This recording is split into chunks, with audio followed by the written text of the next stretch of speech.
Fala pessoal de Araras, bom dia, tudo bem com vocês?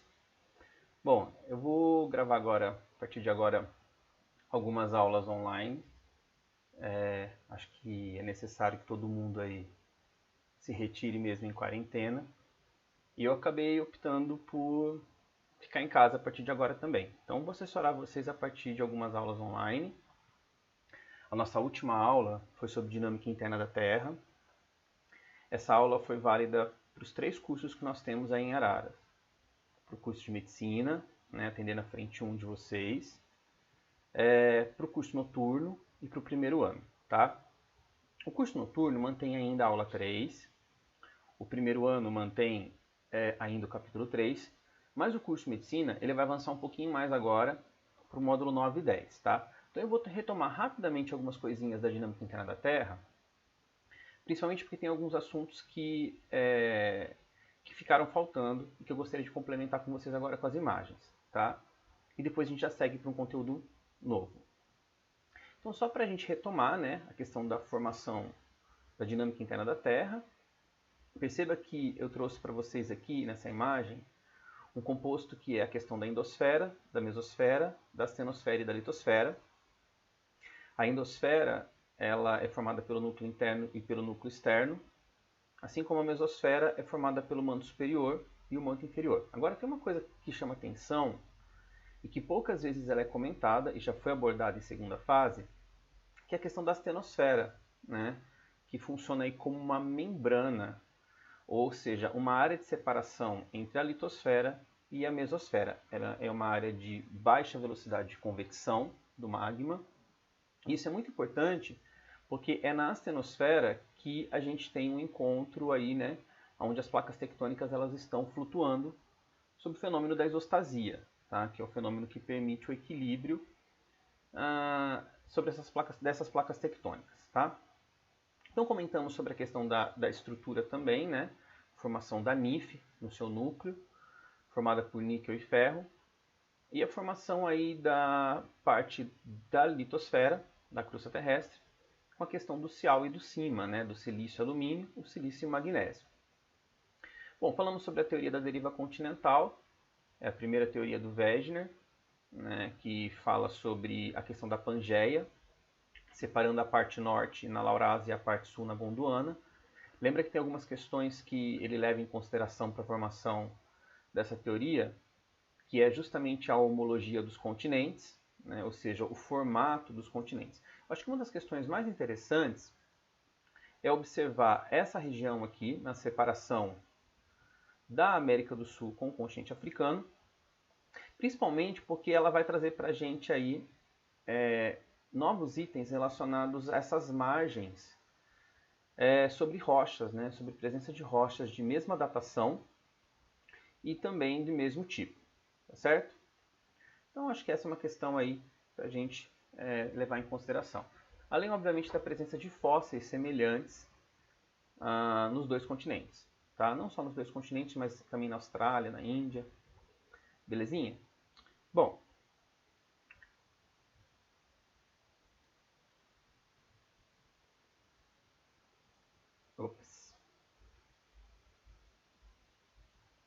na sequência, tem a teoria das placas tectônicas. E aqui eu quero chamar a atenção para vocês de vários aspectos. É um assunto que nós não discutimos na aula passada, né, pela falta da imagem em si. Tudo bem? Primeira coisa que eu preciso que você observe é em relação a essa região aqui, ó. Essa área de movimento convergente de placas tectônicas. Essa região eu tenho uma margem chamada de margem ativa. O que significa uma margem ativa? É quando a margem da placa coincide com a margem do continente, né? Então você percebe que eu tenho a placa de Nazca e tenho a placa sul-americana.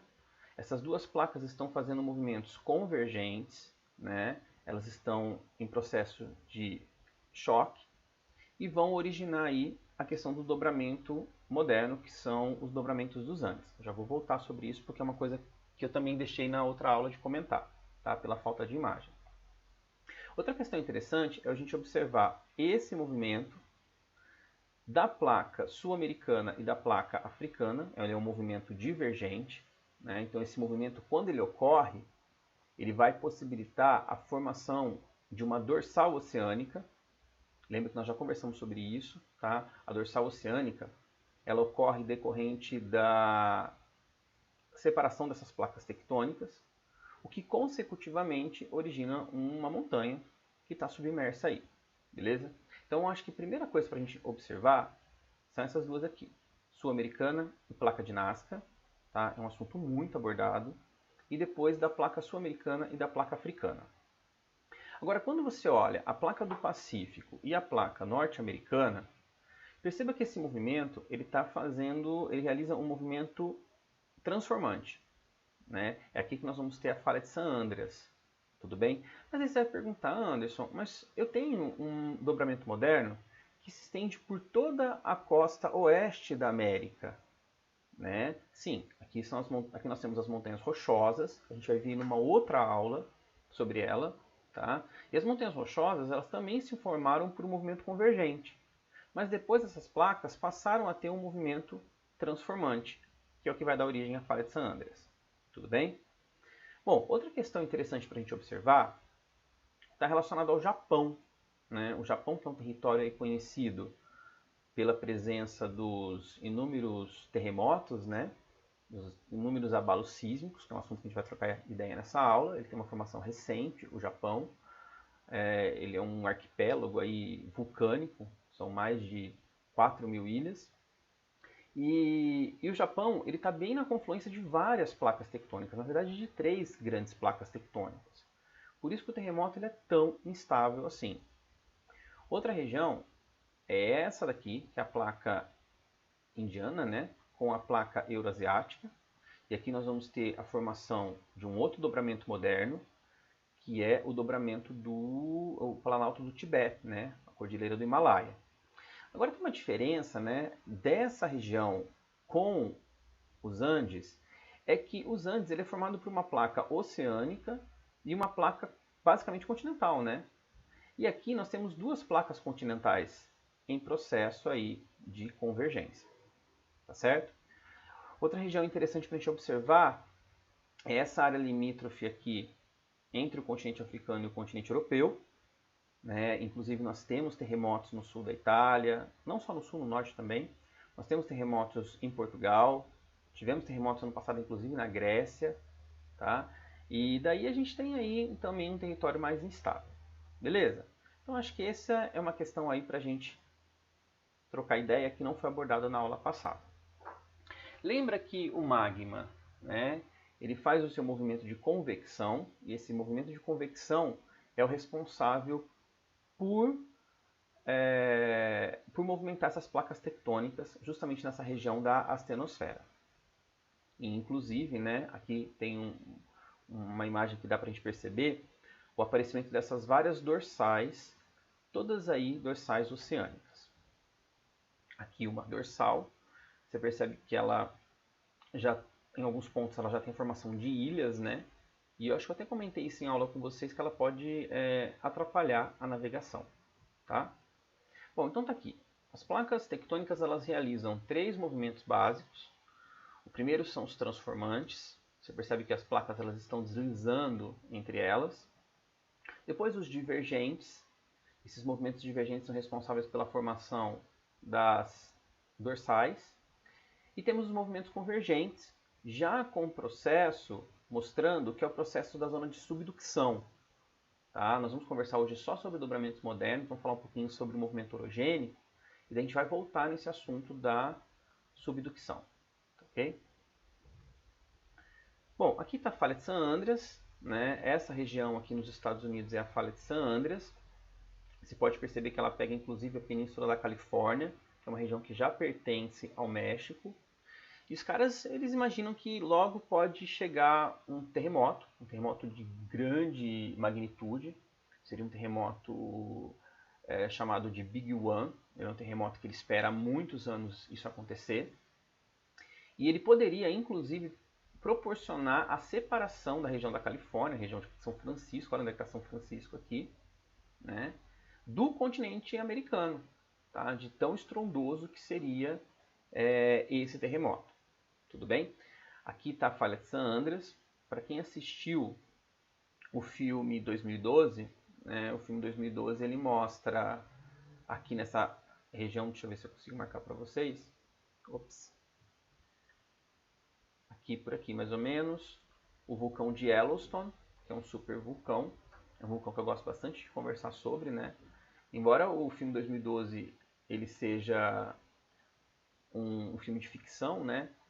Ele tem um quê de verdade ali, porque ele mostra o acionamento do Yellowstone e, consecutivamente, ativando o Big One, que proporcionaria essa destruição aqui da falha de San Andreas, essa separação. Tá certo? Bom, seguir. Essa falha de San Andreas. Bom, em relação agora ao vulcanismo, né? Então, o vulcanismo é um assunto que eu gosto bastante também, mas infelizmente não vai dar para a gente trocar tanta ideia assim. Perceba que o vulcão ele tem uma câmara magmática. Essa câmara magmática é onde você tem toda essa reserva de magma que pode entrar em contato com a atmosfera, liberando a lava. Né? Lembra que tem uma diferença entre lava e magma. Aqui nós temos a cratera principal e alguns dutos, que são dutos secundários. Agora a questão é assim, né? Nós temos os vulcões que são ativos e os vulcões que são inativos. Vulcões ativos nem sempre vão expelir lavas. Tá? Alguns vulcões eles expelem apenas cinzas, outros expelem cinzas e lavas, outros expelem cinzas, lavas, né? E também aí é responsável pela formação das obsidianas, tá? Que é uma rocha muito bonita. Já cheguei a mostrar em sala de aula, ou se não você pode encontrar no arquivo aí, que eu vou disponibilizar para vocês. Ela foi utilizada antigamente para fazer bisturi, que eram utilizados nas cirurgias aí, né? Nem todos os vulcões têm também esse formato, tá? Muitos vulcões são vulcões escudos, outros são estratovulcões. Nós temos aí uma infinidade de classificação de vulcões, mas eu acho que não vem ao caso a gente aprofundar esse assunto. Agora, tem uma questão muito interessante sobre vulcões, aliás, duas questões, uma interessante e uma mais importante, né? Que é justamente o círculo de fogo do Pacífico. Tá? Essa região aqui. Essa região ela é a área de maior instabilidade geológica do planeta. Tá? Ela é onde nós vamos encontrar a maior ocorrência de vulcões aí. É claro que assim, nós temos muito mais vulcões em áreas marítimas do que em áreas continentais. Tá? Mas esse círculo aí, ele é uma área de grande instabilidade. Então nós vamos ter aí a presença de terremotos, a presença de vulcões, né? Todas as questões que vão atuar construindo o relevo terrestre. Tá? Deixa eu ver. Tá, no próximo slide, também de novo aí o círculo de fogo do Pacífico. Agora tem uma coisa que é muito interessante, que são chamados hotspots, né? Esses hotspots, eles já apareceram na segunda fase, se eu não me engano foi FUVEST, né? Que são vulcões que não estão condizendo com essas áreas limítrofes das placas tectônicas, tá? Principalmente essas áreas aqui, né, que são bastante imagens ativas, né? Eu falei da outra hora sobre imagens ativas e esqueci de explicar para vocês sobre imagens passivas, né? O Brasil, essa costa leste do Brasil aqui, ela é uma margem passiva. Por quê? Porque a margem continental dela não está conferindo, né? Vou usar esse termo agora que me fugiu outro, com o limite da placa tectônica. Tudo bem, ele está distante. Então isso é uma margem passiva e isso é uma margem ativa. Tá? O continente aqui está junto com o limite das placas, né? E aqui está distante. Bom, mas voltando ao assunto do hotspot, hotspots são vulcões que estão distantes dessas áreas limítrofes de placas tectônicas. Um dos mais famosos é esse daqui, ó, a região do Havaí. Né? O Havaí é um arquipélago aí que pega mais ou menos 8 ilhas. Então essas placas elas estão em movimentação. E daí você vai ter a erupção vulcânica. E cada erupção vulcânica que você tem, esses territórios eles vão aumentando. Então se você pega ao longo da história do Havaí, né, da formação, você vai ter as margens elas se deslocando, a erupção vulcânica ocorrendo, né? E consecutivamente vão formando-se ilhas. Por isso que parece um rastro quando você olha o arquipélago dessa região aí, tá certo? Então, os hotspots, no próximo slide vai ter o conceito para vocês, são vulcões aí que não estão associados, né, a essas regiões das margens das placas tectônicas. Bem, eles estão distantes desses limites de placas tectônicas. Tá aí o conceito para vocês, qualquer coisa vocês pausam, vale a pena ter em mente, tá bom? Bom, outra questão relacionada ao vulcanismo são os geysers, ou os geysers, né? Eles são essa liberação de água, é quente, tudo bem? Passa aí, chega a passar os 100 graus Celsius, pode passar, né? Chega na casa dos 100 graus Celsius.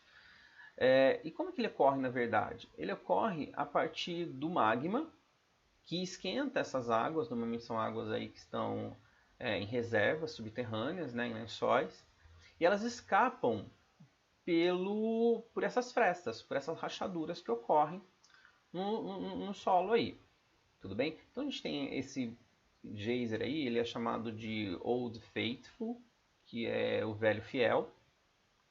Esse geyser ele entra precisamente a cada 90 minutos, ele vai estar jorrando essa água aí. E ele pode, inclusive, ser utilizado para gerar energia geotérmica. Tá? É claro que assim, tem algumas complicações, tem alguns pontos positivos, outros negativos. Mas, por exemplo, a Islândia é um país que pode fazer o uso dessa energia geotérmica. Tá? Ela tem bastante geyser lá e, consecutivamente, ela vai fazer a utilização disso. Então, como que funciona? Esse vapor, essa água, ela libera, faz a movimentação das turbinas, né? E transformando aí em energia mecânica, em energia elétrica, indo para os distribuidores aí de energia. Tá? Então, de uma maneira simples. Tem alguns estudos que falam que esse solo ele pode ter um rebaixamento, tá? De acordo com o uso aí. Beleza? Bom, daí a gente chega à questão agora dos abalos sísmicos em si. E daí eu vou chamar a atenção para vocês para uma questão da Unicamp, Unicamp segunda fase também, que ela perguntou quais são as duas escalas que nós temos. Tudo bem? Então nós temos duas escalas, a escala Richter e a escala Mercalli. Tá? Primeiro ela perguntou quais são as duas escalas e pediu para você explicar a diferença entre essas duas escalas. Olha, a escala Richter, ela mede o terremoto a partir do seu epicentro, ou seja, o seu ponto de origem. A gente já vai conversar sobre a diferença de epicentro e hipocentro. Tá? Então, a escala Richter mede o terremoto a partir do seu epicentro, a partir do momento que você tem esse deslocamento das placas, né? Essa acomodação das placas.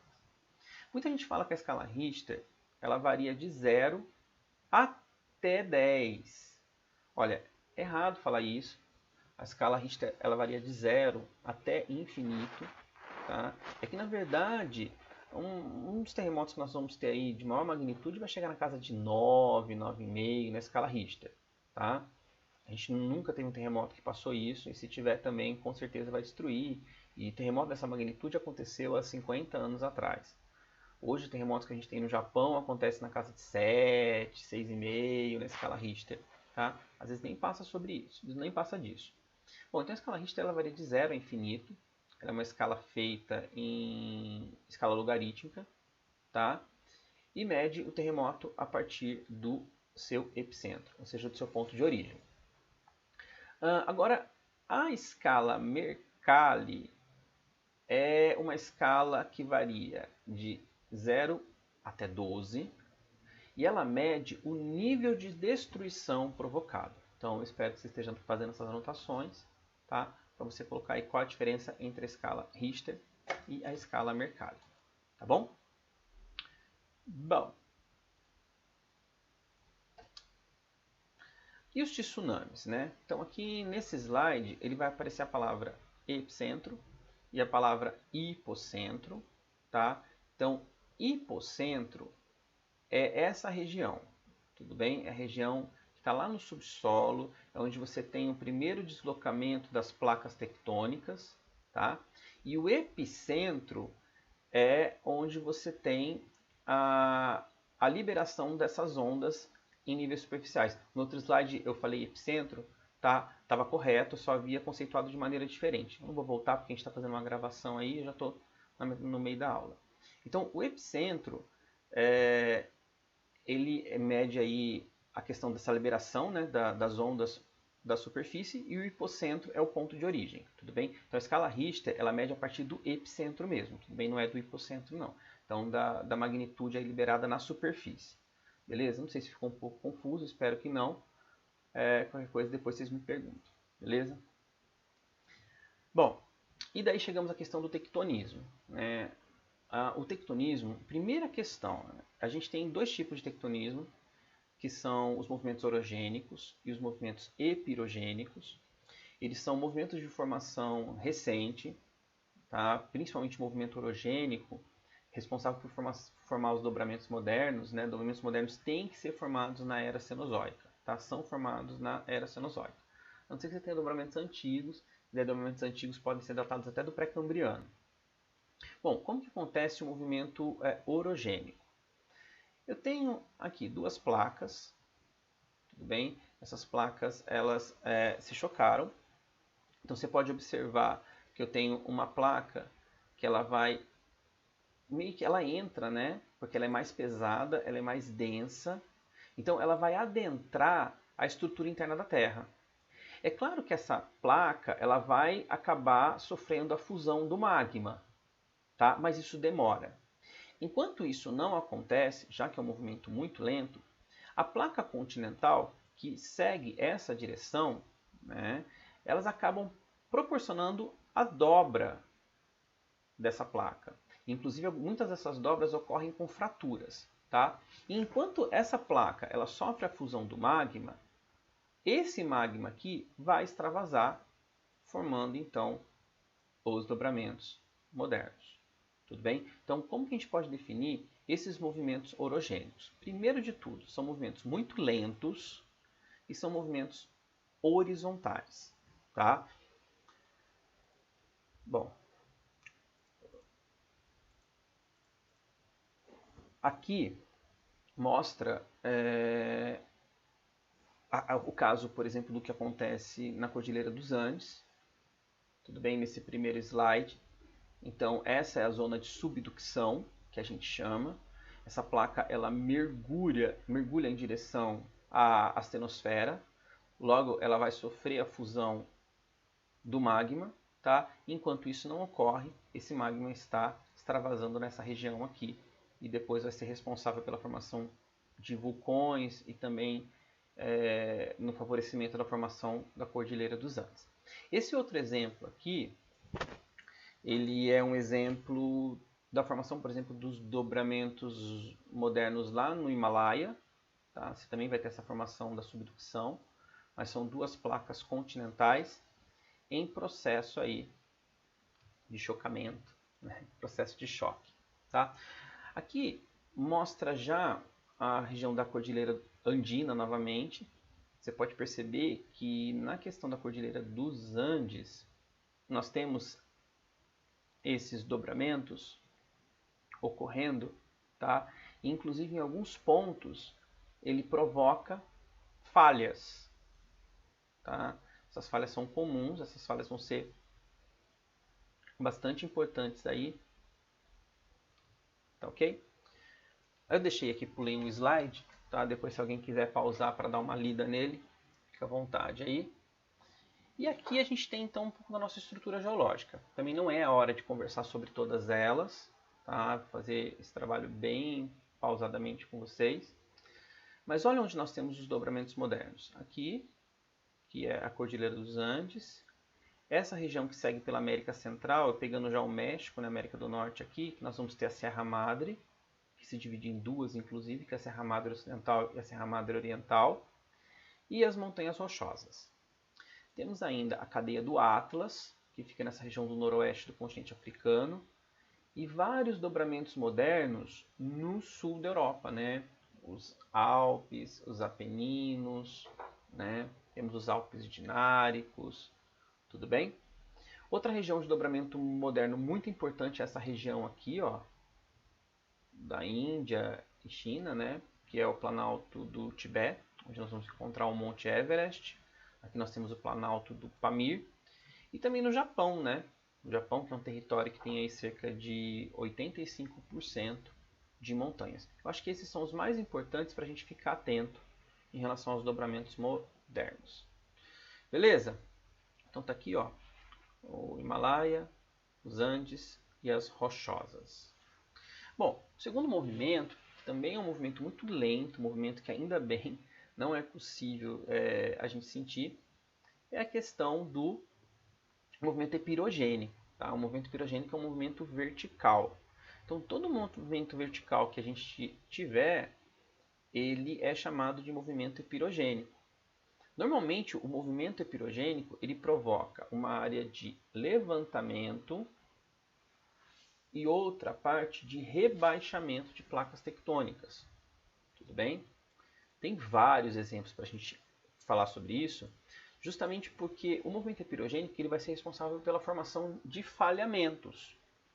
Um dos exemplos mais interessantes que a gente tem é a questão dos Países Baixos. Tá? Então, ó, tem até aqui uma observação para vocês nesse slide, que diz aqui, ó, a Holanda, né, conhecida como Países Baixos, ela sofre um rebaixamento, enquanto a Península Escandinava, onde nós encontramos a Noruega e Suécia, sofre um soerguimento. Tá? Então tá aqui, ó. Quando nós temos esse soerguimento e esse rebaixamento, nós temos as zonas chamadas de zonas anticlinal e as zonas sinclinal. Isso apareceu na primeira fase da FUVEST, foi uma pergunta assim, bastante chata. Tá? Então nós temos aí um movimento de fraturamento. Tá? Essas fraturas, quando elas ocorrem rebaixando uma área e levantando outra área. Você pode perceber, inclusive, né, que essa área mais levantada ela é uma área que vai estar suscetível a processos erosivos, e essas áreas rebaixadas, que são as áreas sinclinais, vão estar suscetíveis a processos de sedimentação. Né? Então, o que acontece? Ocorre o processo erosivo aqui e os sedimentos vão para as regiões mais baixas. Por isso, nesse outro slide, ele traz como uma rocha mais nova. Provavelmente deve ser uma rocha aí, de formação sedimentar. Tá? Bom, então as fraturas, né, a gente chama de fratura, a gente chama de falhas geológicas, tá? Tudo a mesma coisinha. Tá aqui já um assunto que a gente já acabou de conversar sobre, né, quando ocorrem esses dobramentos aí, a formação da parte anticlinal e a parte sinclinal. E aqui é o que acontece na Holanda, né, nos Países Baixos, no caso. Os Países Baixos, ele é um país que ele faz uma técnica chamada técnica do polder, tá? O que são polders? São essas áreas artificiais. A gente já conhece, a gente já viu falar sobre isso, né? Olha só, esses são os Países Baixos, ele faz fronteira com a Alemanha, né? Ao sul faz fronteira com a Bélgica. E toda essa área verde são áreas de polders, são áreas artificiais, são áreas construídas, tá? Justamente para poder combater esse avanço do mar, né? Então são diques. Esses diques eles são construídos, né? E a ideia é justamente barrar o avanço do mar em direção ao continente. E eles aproveitam essas áreas de polders justamente para fazer o desenvolvimento da agricultura. Tá? A Dinamarca é um país que também faz o desenvolvimento de polder. A Dinamarca ela consegue produzir um pouco de agricultura e inclusive exporta até para o restante da Europa. Tem outros países no mundo que fazem, o Japão fez um polder, fez um aeroporto em cima de um polder, mas ele deu uma afundadinha. Nós temos também Emirados Árabes Unidos, com aquelas ilhas todas artificiais lá, são bem conhecidas por essa construção, por essa tecnologia dos polders. Tá? Mas é a Holanda e os Países Baixos que saem à frente disso. Beleza? Bom, e esses falhamentos, essas falhas, né, essas fraturas, como que elas ocorrem? Olha, elas ocorrem basicamente por uma pressão interna do magma sobre esse relevo. Tá? Nesse slide você vai poder observar melhor o que eu estou te falando. Então, essas pressões verticais, elas ocorrem e você pode ter um fraturamento dessa forma de relevo aqui, tá? Então, essa fratura, ela pode ocorrer de duas formas. Ou se rompendo, então nós temos aqui um rompimento, e nós chamamos isso de fratura em diáclase, ou quando existe um desnível desse solo, que seria a fratura em paráclase. O interessante é que quando ocorre esse desnível, a gente simplesmente tem um encontro do que a gente chama de Horst e do Graben. Cadê o Graben aqui? O Graben não aparece aqui, nessa slide deve aparecer no outro. Tá? Então, Horst ele é... Ops, é aqui mesmo. Então, Horst ele é a parte mais elevada, que a gente vai chamar de epirogênese positiva, tá? E o Graben, a área mais rebaixada, que seria a epirogênese negativa. Um exemplo bem legal de onde a gente vai ter esse processo de falhas, né? Uma falha geológica é um assunto muitíssimo importante, é no próprio estado de São Paulo. É essa região específica aqui, ó, que seria o Vale do Paraíba, tá? O Vale do Paraíba, ele é uma falha geológica. E olha só como que se encontra o Vale do Paraíba. Numa área mais rebaixada, então um Graben, né? E a gente tem aqui os Horsts. Olha só a diferença da Serra da Mantiqueira e a Serra do Mar. Beleza? A Serra da Mantiqueira ela tem uma altitude bem superior à Serra do Mar.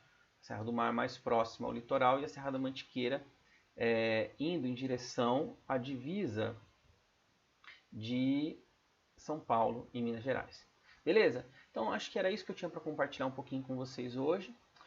Espero que eu tenha ajudado. Estou à disposição para vocês para tirar dúvida. Tenho vocês nos grupos aí. Qualquer coisa é só me chamar e mandar a dúvida de vocês. Beleza? No mais, um grande abraço para vocês. Fiquem bem. E a gente se fala. Tchau, tchau.